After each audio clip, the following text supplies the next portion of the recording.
Hello everyone, my name is Gaurav Poddar and today we'll be discussing diabetes prediction model using support vector machine.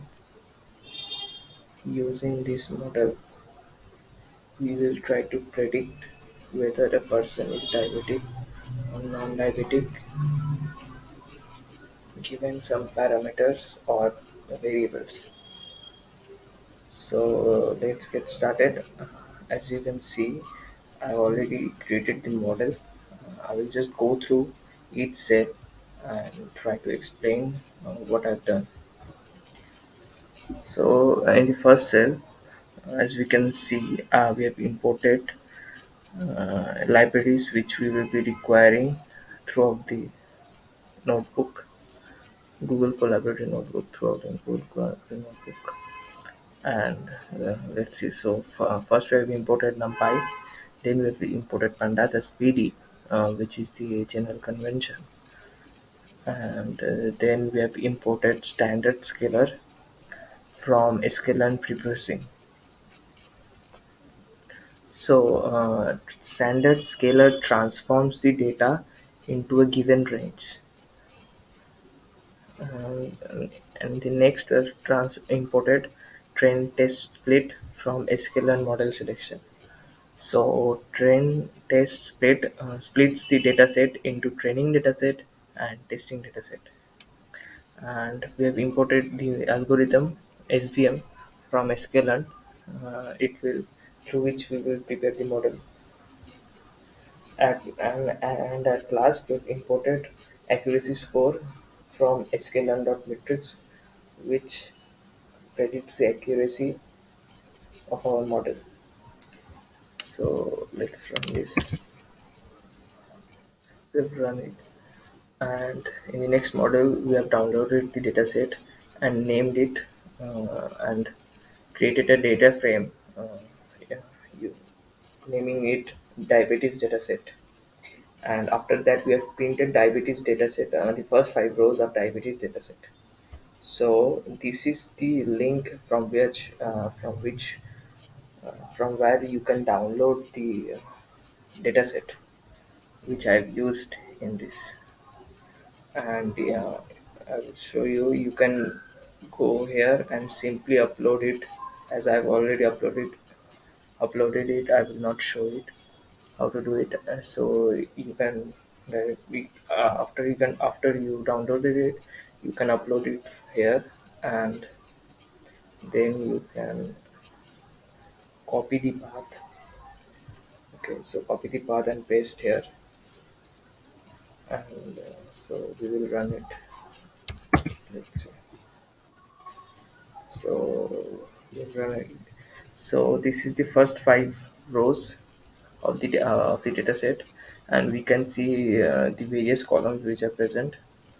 So we have pregnancy, glucose, blood pressure, skin thickness, insulin, BMI, diabetes pedigree, age, outcomes. Okay, so outcome is the column which we will predict. So here 1 stands for diabetic and 0 stands for non-diabetic. So our aim is to predict the outcome. Okay, so in the next cell we will check the total number of rows and columns present in our dataset. So it is 768 comma 9. It means it has 768 rows and 9 columns. And in the next dataset we will see some descriptive statistics about the dataset. Okay, let's go. So as we can see, there are various stats of each column is present, and the count shows the number of data points present. That is 768, and as we can see, there are no null values.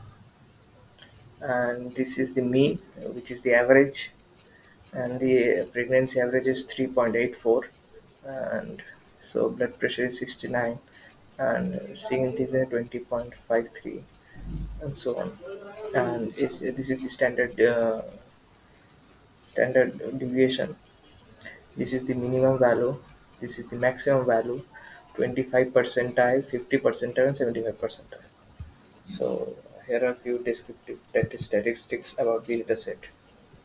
So in the next dataset, as we can see, uh, in the next dataset, we will check. So as I've already told, outcome is the number of. Uh, so in the outcome column,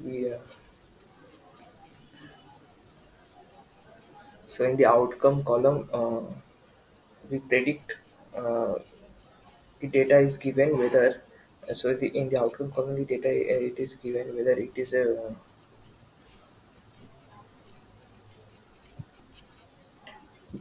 diabetic, whether the patient is diabetic or non-diabetic. So we will see the total number of diabetic patients and total number of non-diabetic patients using the value counts function. So as we can see, zero means non-diabetic. So there are 500 non-diabetic as I've written here. Let's see. So there are 500 non-diabetic patients and 260 diabetic patients. So in the next, cell, we are splitting the dataset and we are storing the parameters or variables in X and the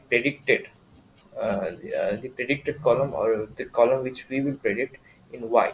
So and see, we have dropped the as in the original dataset. Uh, the predicted column is also there, which is the outcome. So we will use drop function to drop the column outcome, and here we have given x is equal to 1 as because we are dropping the column, and for row the axis should be 0, and in y we have stored the outcome column in y. Okay, so let's run it. Let's print the x. So as we can see, all the values are there, but the outcome column is not there as we have removed it. So let's print y. So here is 1001, all the diabetic and non-diabetic predictions, or diabetic results, sorry, not predictions. So we will create this standard scalar instance here and name it scalar, and we will try to fit the x data.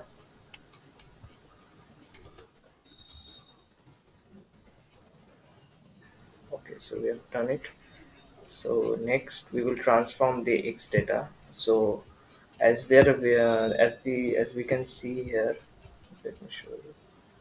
The range is quite different. So as we can see, the pregnancy is within the range of 10, within the range of 10, within the range of 12 and 6, 12 and 0, as we can see.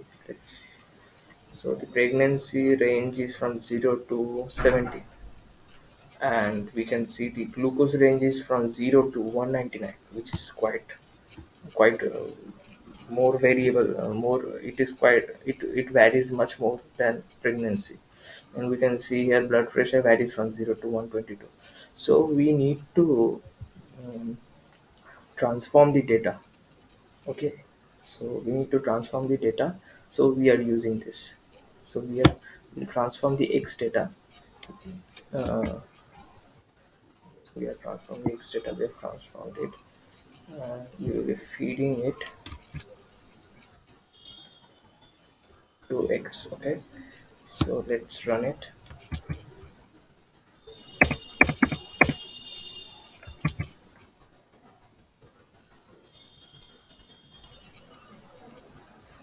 So as we can see, we have transformed it. The range is from -1 to +1. As we can see, the range is from -1 to +1 of all the data, and this is the y data. Okay, so now we will split the data. So we'll use the train test split data function.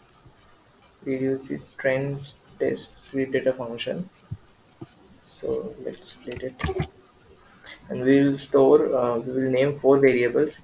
We will store the x training data in x train, x test data in x test, y train data in y test, and y test data in y test. Let's print the x shape and x test shape and x trend shape.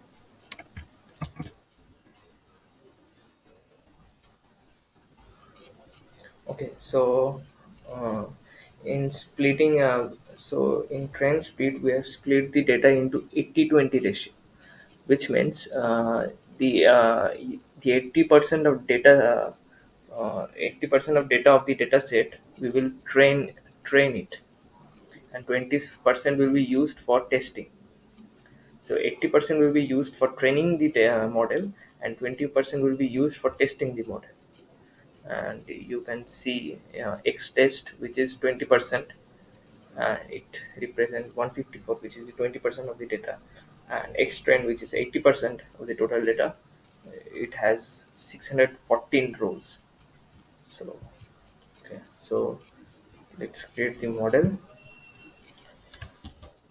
So we are using the SVM algorithm here. So now let's fit. We have created the model, created the instance of the model, and now we will train the model. So we will train. This is the x train data, and this is the y train data. So we'll train the model. So if we have trained it, so let's. So here, uh, it will predict. So we will see how well. So it has predicted.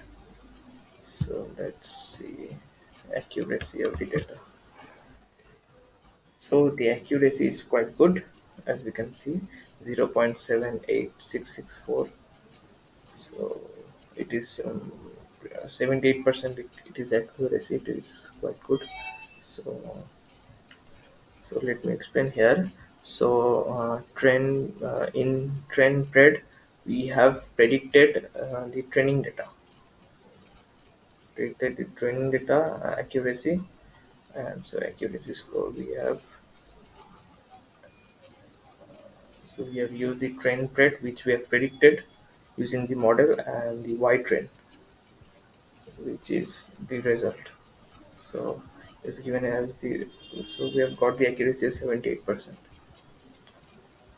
So in this cell we have predicted the training data, the data in which 80% of the data in which we have trained the model, we have predicted that training data.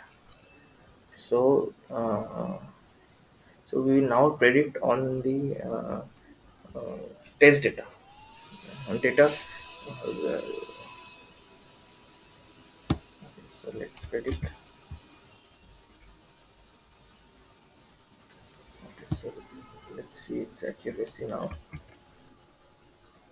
So the accuracy is 77%. It's slightly less than the training data, which is obvious. We have trained the model using that data, so it would predict that data better. So, but 77 is also quite good. So we have predicted the uh, test data, the 20% of the data set, at an accuracy of 77%, which is quite good. So, we have created the prediction model. So we will now create the prediction system. So in this system, there will be given some input data.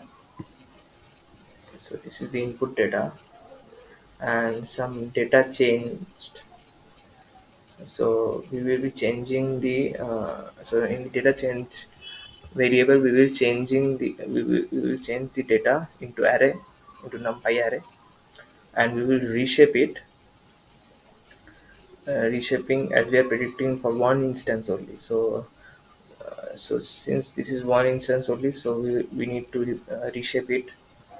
So after reshaping, we will transform it using the scalar function which we have mentioned earlier, declared earlier.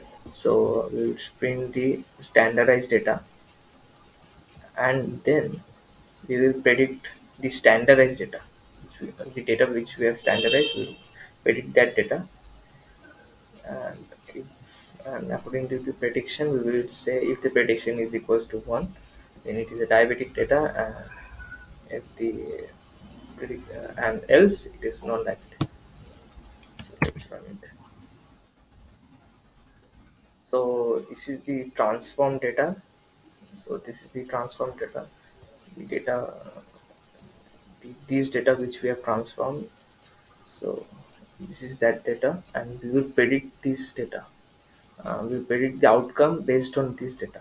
So according to the data, the person is diabetic. So that's all. Thank you.